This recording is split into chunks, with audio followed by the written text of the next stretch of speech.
დღეს აქ ამ წუთას ვიხართ? თქვენი რესპონდენტი. კი ბატონო.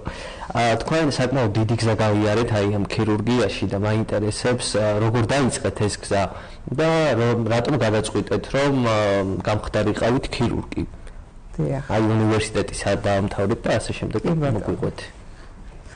მე არ გადავწყვიტე რომ გამხდარიყავი ქირურგი. უბრალოდ დავიბადე ეს. ეს თანდაყოლილი დიაგნოზია და არა შეძენილი. იმიტომ რომ დაუკვირდით აბა მომღერლები ცხებადებიან, ყველა სხვა შეუძლია რომ გახდეს მომღერალი და ვისაც აქვს აბსოლუტური სმენა და ვისაც აქვს ხმა. მე მაგალითად ვერასდროს ვერ გავხდებით. ყველა რაღაცით იბადება. მეც ვფიქრობ რომ მე დავიბადე ქირურგი და თუ კი მომღერლებს აბსოლუტური სმენა აქვთ, მას სმენა მაქვს ხელებში. დავადებ თქვათ ჭრილობას და ვიტყვი რამდენი სითხე იქნება თქვათ ჭრილობაში და არასდროს არ შემეშლება. და ქსოვილებს გრძნობ.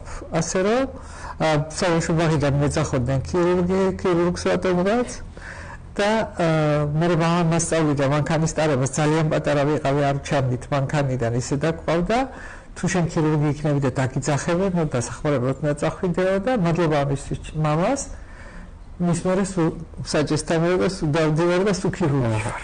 რა მაინტერესებს იცით როგორც ვიცით თქვენ მოსკოვში დაამთავრეთ უნივერსიტეტი? არა.